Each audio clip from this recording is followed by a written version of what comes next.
नमस्कार विद्यार्थी मित्रांनो.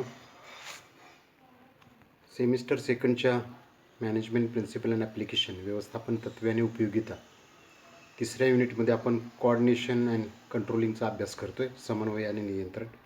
याच्यामध्ये आपण कोऑर्डिनेशन जे आहे, समन्वय, याचा अभ्यास संपवलेला आहे आणि आता आपण कंट्रोलिंगच्या अभ्यासाला सुरुवात करतो आहे.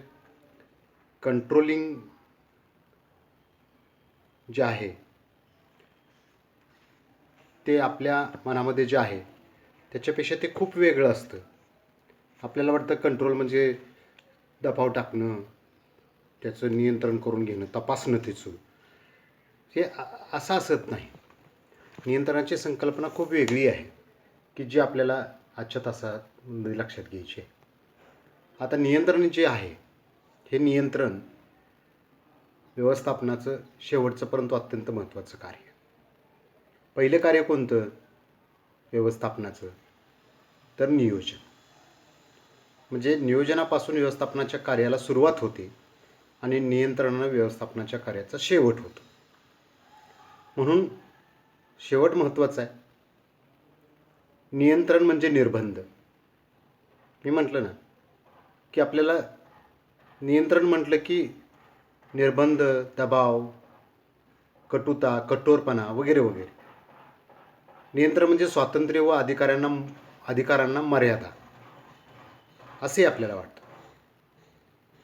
नियंत्रणामुळे स्वातंत्र्य आणि अधिकारावर मर्यादा येऊन समूहावरती नियंत्रण लादले जाते. आपल्याला असं वाटतं नियंत्रण म्हणजे कंट्रोल, त्याच्यावर लक्ष ठेवायचं, त्याच्यावर कठोर देखरेख ठेवायची, काम चुकारपणा करतोय का बघायचं. हे आपल्या मनामधल्या संकल्पना झाल्या. पण व्यवस्थापनामध्ये त्याचा अर्थ कशा पद्धतीने घेतला जातो, ते नियंत्रण कशा पद्धतीने केलं जातं, हे लक्षात घेणं महत्त्वाचं आहे. नियोजन, संघटन, निर्देशनाचे कार्य यशस्वीपणे पार पाडण्यासाठी नियंत्रणाची आवश्यकता असते. आता इथं काय लक्षात आलं पहा. मी सांगतोय त्या गोष्टीचा फरक इथं लक्षात येतो. नियोजन आपलं जे आहे, संघटन आहे आणि निर्देशन. आपण या कार्यांचा अभ्यास केला, नियोजनाचा अभ्यास केला, संघटनाचा अभ्यास केला, डायरेक्टिंग निर्देशनाचा अभ्यास केला, कंट्रोलिंग म्हणजे कोऑर्डिनेशनचा अभ्यास केला, लिडरशिपचा वगैरे वगैरे. पण हे तर तीन जे घटक आहेत, तीन जी कार्य आहेत, नियोजन, संघटन आणि निर्देशन, ही कार्य यशस्वीपणे पार पाडण्यासाठी नियंत्रणाची आवश्यकता आहे. म्हणजे काय तर व्यवस्थापकीय कार्याची सुरुवात नियोजनापासून होते तर शेवट नियंत्रणाने कार्याने होतो. आता बघा, नियोजनामुळे कोणती कार्ये केव्हा, कोणी, का, कशा पद्धतीने पूर्ण करायची आहेत याची माहिती मिळते. नियोजनामुळे काय कळतं आपल्याला, कोणी काय, कोणत्या ठिकाणी, किती, कोणत्या साह्यानं, किती वेळात काय पूर्ण करायचं आहे हे सर्व कळतं, म्हणजे उद्दिष्ट कळतं. आणि नियंत्रणामुळे काय कळतं तर सर्व कार्यांचं योग्य नियमन होऊन जे आपण अपेक्षित फलित धरलेलं आहे ते साध्य होण्याची खात्री मिळते. अगदी साध्या थोडक्यात सांगायचं म्हटलं तर नियंत्रण करणे म्हणजे काय, आपल्याला पुढे येईलच. नियंत्रण करणे म्हणजे काय तर नियोजनाप्रमाणे काम झाले की नाही ते पाहिले. नियोजनात तुम्ही हे सगळं ठरवलेलं आहे, ते फक्त प्रत्यक्षात झाले की नाही बघायचं आहे, बस, दॅट्स ऑल. म्हणजे आपल्याला इथं काय लक्षात घ्यायचं आहे, नियोजनाची अंमलबजावणी करण्यासाठी संघटना निर्माण केली जाते. निर्देशनाद्वारे संघटनेला सक्रिय केलं जातं. कार्यप्रणालीच्या माध्यमातून कर्मचाऱ्यांना त्यांची कार्ये कार्यक्षमतेने निष्ठापूर्वक पूर्ण करावीत म्हणून त्यांना प्रोत्साहित केलं जातं. ही सर्व कार्ये केल्यानंतर व्यवसायाची उद्दिष्टे साध्य व्हायला हवीत, परंतु असे घडेलच असं नाही. म्हणून नियोजनाप्रमाणे सर्व कार्ये व्हावीत याकरिता नियंत्रण आवश्यक.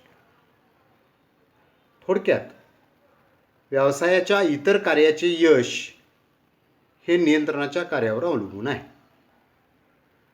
व्यवस्थापकाला आपल्या सहकार्याकडून कार्य करवून घेण्यासाठी नियंत्रणाची गरज आहे. आणि त्यामुळेच व्यवस्थापकाच्या कार्यक्षमतेचं मोजमाप त्याच्या नियंत्रण करण्याच्या क्षमतेवरून केलं जातं. नियंत्रण म्हणजे व्यवसायाची उद्दिष्टे नियोजनाप्रमाणे पूर्ण केली जाते की नाहीत, जात आहेत की नाहीत याची सातत्यानं तपासणी करणे. नियंत्रण करणे म्हणजे काय? तपासणी करणे. व्यवस्थापक प्रत्येक कार्यासाठी काही प्रमाप म्हणजे स्टँडर्ड म्हणजे काय मी तुम्हाला सांगतो. किंवा आपल्याला दिवसामध्ये 10 कामं पूर्ण करायचे आहेत, हे एक आपण स्टँडर्ड ठरवलं. 11 त्यांनी केली चांगलंच आहे, पण 9 केली तर आपण स्टँडर्डला पोहोचलो नाही. अगदी तुम्हाला समजण्यासाठी साध्या शब्दात मी सांगतो. आपण 35 मार्क 100 मार्काचा पेपर सोडवतो. पास किती मार्काला गृहीत धरलं जातं? 35 पास मार्क पडले म्हणजे तुम्ही पास होता. म्हणजे 35 काय आहे? तर पासिंगचं स्टँडर्ड आहे. तुम्हाला पास कधी डिक्लेअर केलं जाईल? You have got 35 marks. तुम्हाला 35 मार्क मिळाल्यानंतर 34 मार्काला तुम्हाला पास म्हटलं जाईल का? नाही. 36 पडली, 40 पडली, 50, 70, 80 पडली, ते चांगलंच आहे, ते. पण स्टँडर्ड काय आहे? 35. म्हणजे मी आता वस्तूच्या बाबतीमध्ये मी काय सांगेल? Minimum qualification of a product. This is called product standard. Minimum qualification. तुम्हाला पास व्हायला मिनिमम किती मार्क्स पाहिजेत? ते फक्त मार्क्स शब्द काढला आणि क्वालिफिकेशन टाकले. म्हणजे कोणतीही गोष्ट कमीत कमी किती पूर्ण व्हावी, किती चालू शकेल आपल्याला, त्याला स्टँडर्ड म्हणतात. स्टँडर्ड म्हणजे क्वालिटी नाही, लक्षात घ्या. स्टँडर्ड म्हणजे मिनिमम आहे, क्वालिटी म्हणजे मॅक्झिमम आहे. स्टँडर्ड आणि क्वालिटी शब्दातला फरक इथं तुम्हाला समजावून घ्यायला पाहिजे. 70 मार्क पडले क्वालिटी आहे, 35 मार्क पडले स्टँडर्ड आहे. 70ला स्टँडर्ड म्हणायचं नाही, लक्षात घ्या. 70 क्वालिटी, दर्जा. क्वालिटीला मराठीत दर्जा म्हणतात. स्टँडर्ड म्हणजे दर्जा नाही, स्टँडर्ड म्हणजे प्रमाप. आपल्याला स्टँडर्ड शब्द माहीत आहे, पण तो मराठीत आम्ही कशाला समजतो? दर्जाला. नाही, स्टँडर्ड नॉट अ दर्जा नाही. तर दर्जासाठी क्वालिटी शब्द आहे आणि स्टँडर्डला मराठीमध्ये प्रमाप हा शब्द तुम्हाला जाणीवपूर्वक लक्षात ठेवायला पाहिजे. तो पुढे सातत्याने येणार आहे. त्यामुळं प्रत्येक कार्यासाठी स्टँडर्ड. बाबा आज आला कामगार, त्याने कामावर आल्यानंतर आज 10 त्यानं जॉब करावेत, बस. 11 केलेत, वेल अँड गुड. 9 केले तर चालणार नाही. तुम्हाला 34ला जसं नापास ठरवलं जातं तसं 9 त्यांनी जॉब नाही करायचं, 10च करायला पाहिजे. मिनिमम कमीत कमी 10 करायला पाहिजे, तर त्याला आजच्या दिवसाचा पगार मिळेल. 11, 12, 15, 20 केले तर त्याला त्या पद्धतीत त्याला इन्सेंटिव्ह मिळेल, जे काय ठरवलं आहे त्याप्रमाणे. ती स्टँडर्ड्स म्हणजे प्रमाप निश्चित केली जातात आणि ती प्रमाप आणि मग प्रत्यक्षात काम किती झालं. आज त्याला तुम्ही सकाळनंतर सांगितल्यावर 10 जॉब व्हायला पाहिजे, संध्याकाळी गेले समजलं तुम्हाला समजू शकतं. मध्ये दुपारी तुम्ही चेक केले 4 तासांनी तर समजू शकतं बाबा त्याला 10 सांगितले, त्याने दुपारपर्यंत 5 केले, म्हणजे अजून 5 राहिले, वेळेत होऊ शकतात. दुपारी गेला तुम्हाला समजलं की 6 केले, तुम्हाला 4 कसं पण करेल. दुपारी गेल्यानंतर तुम्हाला कळलं की 4च केलेत, अजून 6 शिल्लक आहेत, तर तुम्ही सांगणार त्याला अजून 6 राहिलेत बघ, पटकन ते पूर्ण कर. हा नियंत्रणाचा भाग. नियंत्रणामध्ये काय केलं जातं? हे केलं जातं. अजून क्लॅरिटी येईल तुम्हाला याच्यामध्ये. प्रमाप आणि प्रत्यक्ष कार्य आता प्रमाप म्हणजे एक आपल्या कामाचं टार्गेट म्हणून त्याला स्टँडर्ड म्हटलं, आणि प्रत्यक्षात झालेलं कार्य. मग आता विद्यार्थी मित्रांनो मला सांग, नियंत्रण कधी केलं जातं? एकतर काम चालू असताना, काम झाल्यानंतर. 100% कंट्रोलिंग कधी आहे? काम झाल्यानंतर कळणार आहे तुम्हाला. काम चालू असताना फक्त त्याचा प्रोग्रेस कळणार आहे, हा काम प्रगतीपथावर आहे. तुम्ही अभ्यास करताय, मला अभ्यास कसा चालू आहे? चांगला चालू आहे. पण चांगला होता का वाईट होता कधी कळणार? रिझल्ट आल्यानंतर. परीक्षा कशी गेली, पेपर कसा गेला, तुम्हाला चांगला गेला. पण चांगला का वाईट कधी गेला? रिझल्ट आल्यानंतर. तसंही आहे, नियंत्रण कधी करणार आहे? ते वर्क पूर्ण झाल्यानंतर करणार, किंवा तेवढा पिरियड पूर्ण झाल्यानंतर करणार, तेवढ्या वेळेत तेवढे त्याने काम केले का नाही. आता याच्यात 2-3 गोष्टी होतात. आत्ता मी सांगितलं तुम्हाला, तेव्हा 35 मार्क पडायचं स्टँडर्ड ठरवलं आहे. 34 पडले तर नापास, 36 पडले तर पास, 70 पाडले तर चांगलीच गोष्ट आहे. तसं तुम्ही त्याला दिवसाला 10 जॉब करायचं टार्गेट दिलं, स्टँडर्ड दिलं, तर 10 हे प्रमाप झालं. हे आपण अगोदरच ठरवले, प्रमाप अगोदर ठरवलं जातं. आता प्रत्यक्ष दिवस संध्याकाळी पूर्ण झाल्यानंतर 5 वाजता काय लक्षात येईल? 5 वाजता आपल्याला 3 शक्यता लक्षात येऊ शकतात. पहिली शक्यता काय? तर तुम्ही सांगितले 10, त्यानं 10च्या 10 जॉब पूर्ण केले, एक शक्यता. दुसरी शक्यता 10पेक्षा कमी केले, प्रमापापेक्षा कमी केले. 10ला 10 केले म्हणजे प्रमाप आणि प्रत्यक्ष कार्य बरोबर आहे. तुम्ही त्याला काय बोलू शकता का? नाही. प्रमापापेक्षा जास्त केले, 10पेक्षा 11 केले, तर तुम्ही त्याला पाठीवर शाबासकी मारणार, छान, चांगली गोष्ट आहे. आता प्रॉब्लेम कुठं येतो? प्रमाप 10 आहे आणि प्रत्यक्ष कार्य म्हणजे प्रमाप 10, प्रत्यक्ष कार्य 9 आहे, प्रमापापेक्षा कमी आहे, इथं प्रॉब्लेम येतो. मग प्रमापापेक्षा जर कमी काम झाले असेल, म्हणजेच त्याच्यामध्ये तफावत असल्यास त्याची कारणं शोधून काढायला पाहिजे. बाबा एक जॉब ह्याचा कमी का झाला? 35च्या ऐवजी 34 मार्क, 1 मार्क याला कमी का पडला? आणि तो शोधून काढून त्याच्यावरती उपाययोजना आखली जाते. ही एवढी साधी नियंत्रणाची कन्सेप्ट आहे, संकल्पना आहे. पीटर ड्रकर काय म्हणतात? नियंत्रणामुळे व्यवसायाची उद्दिष्टे आणि त्याची अंमलबजावणी. व्यवसायाची उद्दिष्टे आणि त्याची अंमलबजावणी. उद्दिष्ट कसे असतात? आपण सगळ्याला लक्षात घेतले सुरुवातीला. अल्पकालीन, दीर्घकालीन, संख्यात्मक, गुणात्मक. आणि दुसरं काय? प्रयत्न म्हणजे आणि प्रत्यक्षात झालेलं कार्य, यात समतोल साधता येतो.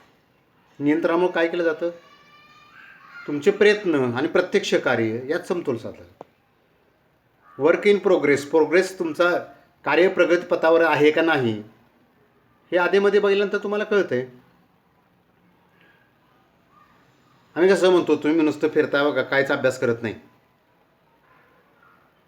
म्हणजे का तुम्ही सातत्यानं कॉलेजवर येताना दिसला, फिरताना दिसला, वेळ घालवताना दिसला की बाबा तुमचा वेळ वाया जातोय, हे आम्हाला कळते. नियंत्रणामध्ये काय केलं जातं बघा, हे सगळ्यात महत्त्वाचं लक्षात घ्या. मी मगाशी सांगितलं दबाव, निर्बळ हे काय नसते. नियंत्रणामध्ये परीक्षण केलं जातं. काय केलं जातं? परीक्षण केलं जातं, तपासणी केली जाते, मूल्यमापन केलं जातं, निरीक्षण केलं जातं, सुपरविजन केलं जातं म्हणजे पर्यवेक्षण हे केलं जातं. 5 गोष्टी आहेत: परीक्षण, तपासणी, मूल्यमापन, निरीक्षण, पर्यवेक्षण. इथं कुठं निर्बंध आले, अधिकारावरती मर्यादा आल्या? काहीच नाही. नियंत्रणामुळे महत्त्वाच्या प्रश्नाबाबत निर्णय घेणं सुलभ होतं. नियंत्रण ही सतत चालणारी प्रक्रिया आहे. नियंत्रण हे व्यवस्थापनाचे मूलभूत स्वरूपाचे कार्य आहे. नियंत्रणाचे कार्य व्यवस्थापनाच्या सर्व स्तरावरून केले जाते, फक्त वरिष्ठ करतो असं नाही.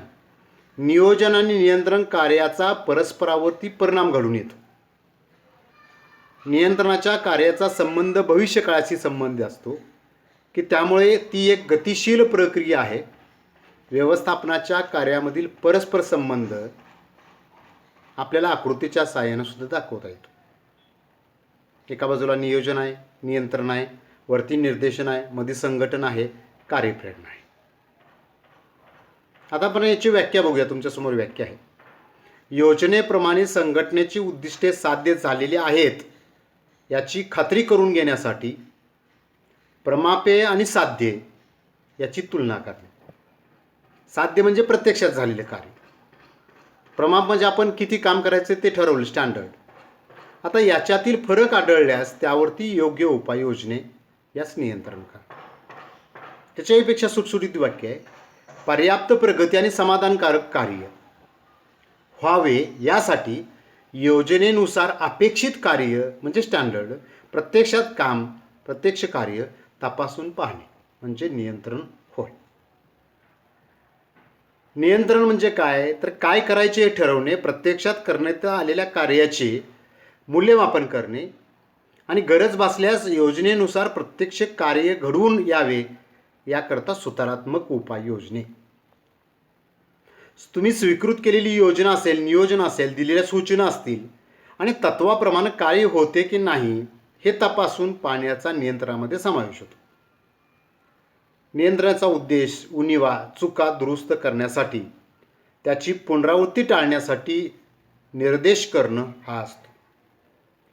नियंत्रणाचा संबंध घटना, लोक, क्रिया या सर्वांशी असतो असं हेनरी पिओल म्हणतात. अपेक्षित कार्य आणि प्रत्यक्ष कार्य यांची तुलना करून प्रत्यक्ष कार्य हे अपेक्षित कार्या इतके पूर्ण झाले की नाही ते तपासून झालेले नसल्यास त्याच्या कारणांचा शोध घेऊन उपाययोजना आखणे म्हणजे नियंत्रण होय. ही नियंत्रणाची थोडक्यात संकल्पना आहे. आपल्याला उदाहरण जे दिले गेलं त्याच्यावरून तुम्हाला हे समजलं, नियंत्रण करायचं म्हणजे काय, तर परीक्षण करायचं, तपासणी करायची, मूल्यमापन करायचं, निरीक्षण करायचं, परीक्षण करायचं. नियंत्रण करा म्हणजे निर्बंध लादायचे, त्याचा अधिकारावर मर्यादा करायचं, त्याच्यावर कामावर लक्ष ठेवायचं, त्याला दरडवायचं, त्याच्यावर दबाव टाकायचा नाही. नियंत्रणाचा अर्थ इथं क्लिअर होतो. विद्यार्थी मित्रांनो, तुम्ही हे माझं लेक्चर शांतपणे ऐकून घेतलं याबद्दल मी तुमचे खूप खूप धन्यवाद व्यक्त करतो.